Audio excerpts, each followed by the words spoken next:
So, without further ado, let me introduce you to our first speaker. I need to put this down so I don't look like I'm reading, because his bio is so long. This man, as most of you know, data science evangelist and founder of AsianDataScience.com, head of data science. Peter Kwa is co-founder of Asian Data Science, the nation's notable data science evangelist with more than 10 years of experience in this field. Also extensive ICT experience in various roles: big data, data science strategy, technopreneur, CTO, project manager, and software developer. Startup leadership and also management style, excellent communication skills, you will see very soon, ladies and gentlemen. So, to tell us about the complete truth about data scientists and the work they do according to 100 companies, please give him a big round of applause, Mr. Peter Kwa. Wow, what a crowd. Okay, good morning. Good morning. Good morning, good morning, good morning. All right, this keynote is about, this keynote is really a wonderful start to the BIGIT 2019 because it really sets the stage to many of the great presentations that you will listen to in the next 2 days. All right, anyway, like what Serena C has said, my name is Peter and I head the data science team in Media Prima. A lot of my colleagues are here. I also run the Asian data science community. Together with BIGIT, we created the 2019 Big Data and AI Adoption Maturity Blueprint. Okay, this blueprint, framework, white paper, whatever you want to call it, reviews the big data and AI maturity of our country this very year. Okay, and this blueprint is of the people, by the people, and for the people. Chewa, I sound like Abraham Lincoln, right? In the Gettysburg Address. So anyway, 5 years ago when I was still in MDEC, MDEC produced this giant big data framework. And guess what? The results were, 5 years ago, right? The results were really, really disappointing. I personally didn't know whether to laugh or cry, all right? You look at this. The entire country in 2015 was actually labeled as a starter, or level 1, or infancy. No strategy, no budget. Most big data projects were ad hoc and experimental. Fast forward to 2019, this year. In 5 years, we jumped, all right? Or should I say, hang on a second. In 5 years, we jumped, or should I say, whether we crawled or walked, to level 3 or systematic. We are now deploying machine learning for common business cases. There is recurring big data budget, very important. Companies are also actively hiring data scientists. And in terms of data governance, we are actually getting pretty good in securing sensitive data. And you know what? I think each and every one of you actually in the industry deserve a big applause. Tepuklah tangan.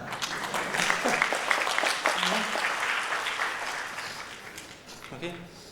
Now, in case you're wondering, right, whether we pluck these results from the sky, I wish, then we would not have taken 6 months to actually create this. And look at all the missing hair here. Our research methodology, we actually interviewed 122 companies, okay, in over 15 industries. Respondents were C-levels, mid-level to top-level management, data science, and data engineers. Now, and we asked them a variety of questions covering 6 dimensions, all right? From people, technology, strategy, data, delivery, and governance. Okay? And finally, we analyzed each company's maturity and ranked them from 1 to 5. Okay? Lowest being infancy, highest being visionary. All right? Now, top 3 industries in terms of big data maturity: telco, media, aviation. Okay, is it a surprise? Not really, right? These 3 industries are really highly mature because they have been really forced to adapt or die. All right, competition in the telco and airline is so intense that any advantage they can get from big data and AI, will make a difference in their bottom line. Same for the media, the print and traditional advertising is dead, right? You can ask me from Media Prima, ask Freddie from the Star, or anyone from the Astro. Gone down the drain, okay? Facebook and Google now has 70% of the digital advertising market share in Malaysia. And of course, media companies are forced to think of new business models that take advantage of big data and AI. All right. Now today we have got Freddie from the Star, we've got Ashley from Maxis, and we've got Thomas from AirAsia presenting. Try to get a feel of how advanced their big data analytics is. Okay. Now findings are, in Malaysia, descriptive analytics still dominate projects. All right, it provides all the information into what happened to our organization. How much coffee did we sell last quarter? How many postpaid customers left our telco last month? What were the oil losses suffered by the palm oil mill today? All right. Now, however, we found that today, right, 60% of the companies are already deploying AI, to predict the future. Okay. By propensity, banking promoting targeted merchant offerings, factory predicting when the machines will fail, autonomous car predicting when a pedestrian is about to cross a road. Okay. Now, here's an example of descriptive analytics in action in Media Prima. Now, Harian Metro is actually the country's top Malay newspaper, all right? And our top portal with over 30 million page views a week. Here's an example of an advanced Harian Metro dashboard, whatever you're seeing right now.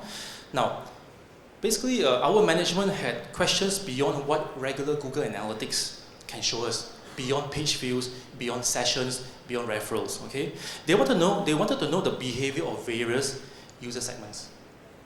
Okay, new, returning, loyal. All right. The dashboard actually shows user categorized into new, returning, and loyal users. And what did we find out? Our loyal users make up 12% of the total population, but 73% of all the page views. Amazing, right? Same. Average page view for a loyal user in a month is 45, compared to just 4.5 for a returning user. Now, if you look at beyond traffic, we can easily actually see the actual monetary value of these user groups. Okay? Again, our small group of loyal users actually make up the highest revenue generators in Media Prima for Harian Metro. Okay? To say that our management was shocked at this revelation was actually an understatement. They really did not expect this at all. Okay? Now, so from advanced analytics, from advanced descriptive analytics, management now has a very clear decision to make. Okay? We need to engage and defend our loyal users at all costs. Okay? And this actually leads to more advanced analytics.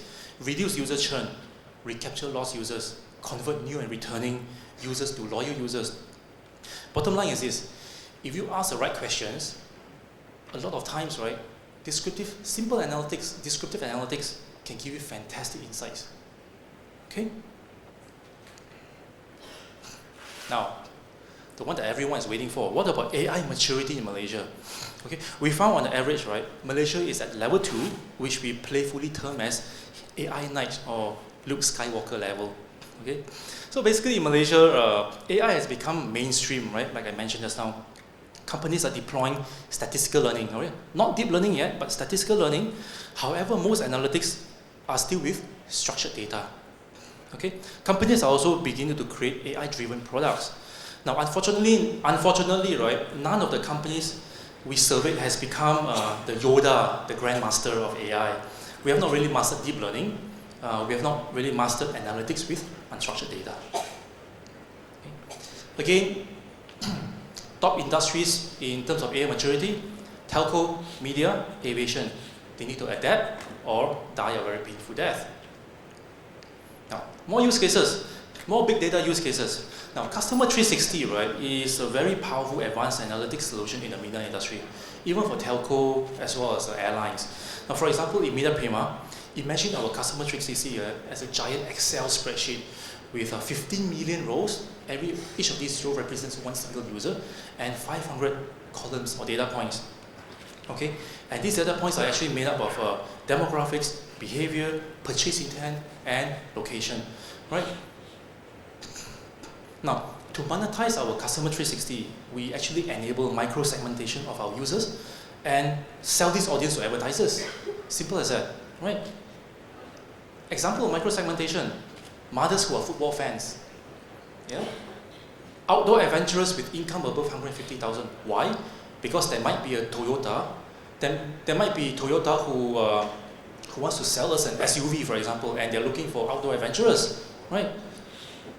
Kit Kat lovers. Gosh, this was actually a real request from an agency, you know. We really had to scratch our heads on how to even generate Kit Kat lovers audience for them. Okay, now from this existing 500 data points, right, we can actually use AI to create new inferred data points, such as propensity to purchase, okay, and the likelihood of users churning from our portal, right? Media Prima also does content recommendation, and here's an example of the content recommendation engine in Newsreads Times. We use an AI technique called collaborative filtering to recommend relevant articles. The results are pretty amazing. Okay, with the recommendation engine, right, people will engaging and staying on our sites longer. Okay, pages per session 3 times more. Average time per session 2 times more. Bounce rate 50% lesser. So amazing stuff that we are currently doing. Okay.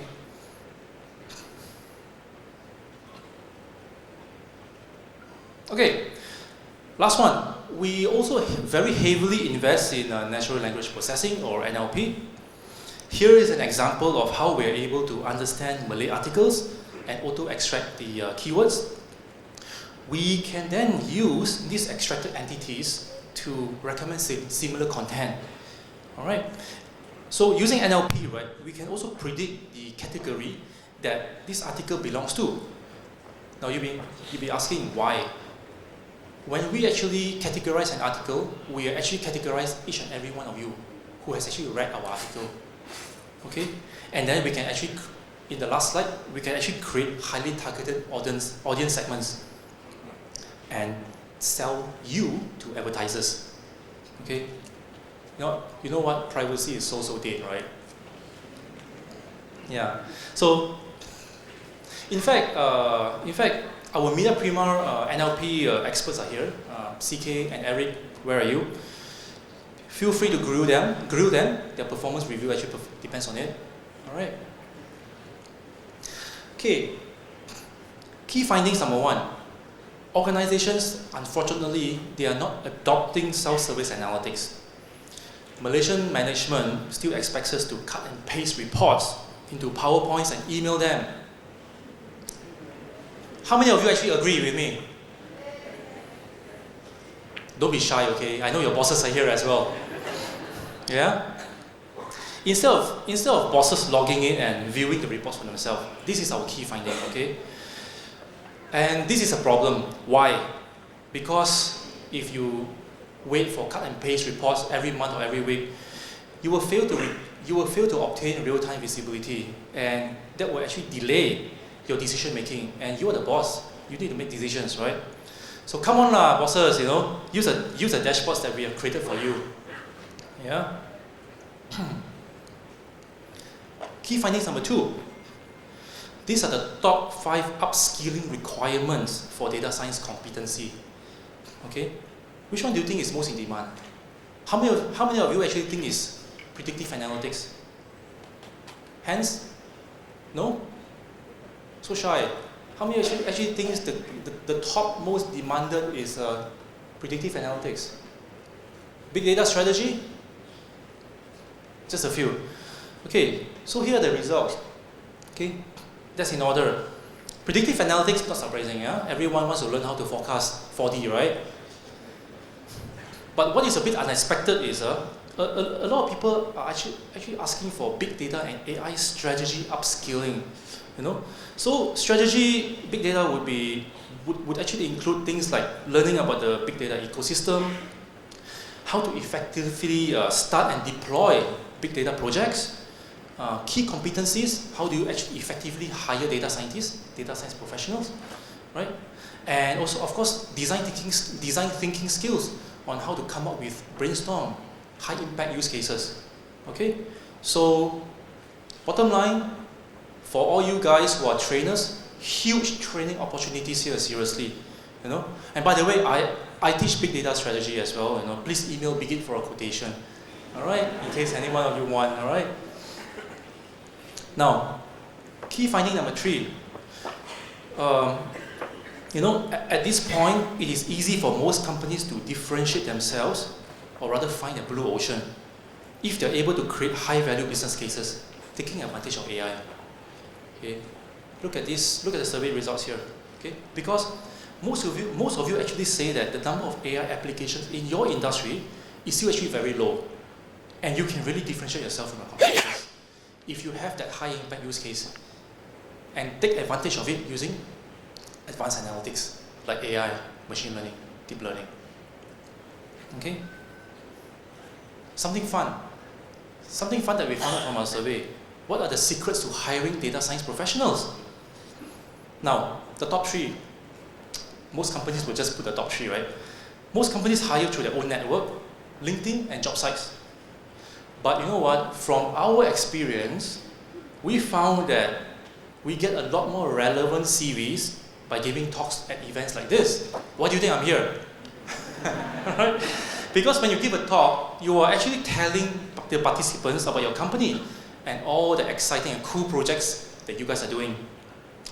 And you know, you're telling the participants about the company and all the cool projects you're doing, even though you know 80% of all the stuff you're doing is really boring shit. Yeah? And if they really like what you hear, they will actually email you their CV, no? So just now you have heard about all the cool projects that we are doing in Prima, right? Right? And by the way, we are actually hiring data scientists.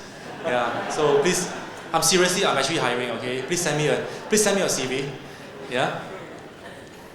So very, very, very effective. Yeah? Giving talks in events, you just have to, all you need to do is just volunteer your time. That's all. Alright? Okay. What are the hurdles to achieving maturity? Okay, these are the survey results that we have gathered. Roadblocks, talent. Number 1, talent, lack of expertise in AI, lack of expertise in advanced data processing. I'm referring to text processing, image processing, video processing, audio processing, okay? Business strategy, okay, it's a hurdle. Lack of industry domain understanding, okay, especially for the data scientists. Internal politics. Management do not even see ROI in doing big data analytics. Key hurdles. Budget, of course. Lack of budget for use cases. Perceived high cost of big data analytics. Okay? And what are the key recommendations? Again, training. AI upskilling is the most requested. Reversing brain drain. AI education in schools. Yeah. Strategy. Top-down direction and clear vision from your management. Okay. More budget for BDA. Very important as well. Merge business analytics into your business processes. Otherwise, you will not receive any ROI from your AI at all. Business cases. Match business strategy with use cases. Very, very important. Okay. More actionable insights. More sharing within the same industry. You know, like for example, in the same construction industry, form a group to share business cases. Don't be selfish. All right. Last slide. Thank God. Key takeaway. Yeah. Now I'm going to show you the key recommendations from the last slide that you have seen. Training, strategy, business cases. Okay. Who do we train? Who do we train? Our workers, right? Right? Our data scientists, right? Potential data scientists. Okay? Who develop the strategies? Our leaders, right? Who creates the use cases or business cases?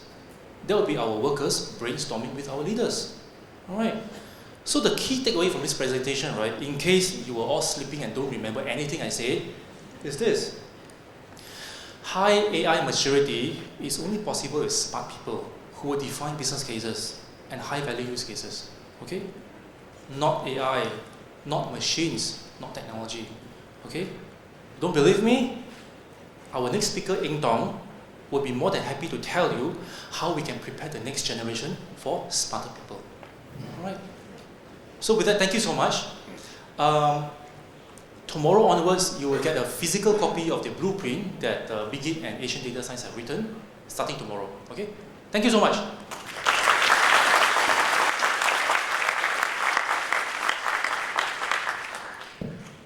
Ladies and gentlemen, you're not getting off yet. Do we have any questions for Mr. Peter? Do we have any questions? Seriously, no questions? Questions? Ah, we got one. Lady over there. I believe she's one of our speakers too. Esther. Esther.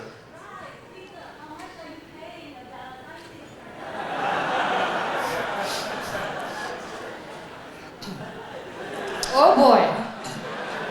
No, I hesitated because it really depends on the company, right? Like for example, if you are working with a GLC, HR always has a very strict payroll, you know. So even if you graduated as a data scientist in a GLC, you know, HR will probably just say, okay lah, two-way to 3,000. That's all. But if you work in a smaller company, it can range between 3.5 to 4.5 for a fresh grad. And if you have more than 5 years experience, it can go up to 15K.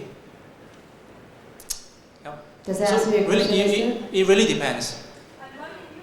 Oh, yeah. You're joining you. And one more thing, if I may add to Dr. Esther's question is, we don't really need you to have a degree to pay you that much of money.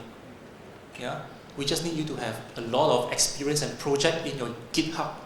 Yeah? Projects in your GitHub actually tells us that you are very passionate about data. Okay? Done? Thank you. Thank you, Peter. Oh yeah, you want to answer some more? Any more? Any more? Oh, one more. Okay, there we go.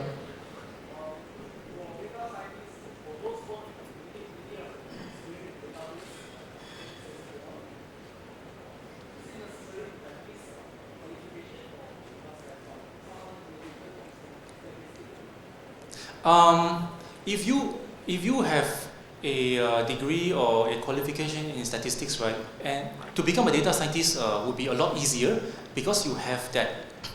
You already know how to interpret the model's results. You see, but statisticians, the only disadvantage that they can convert to an advantage is you need to learn up your advanced database knowledge.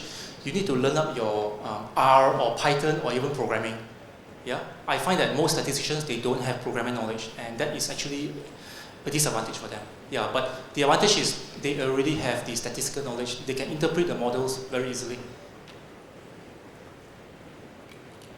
And that's the last question.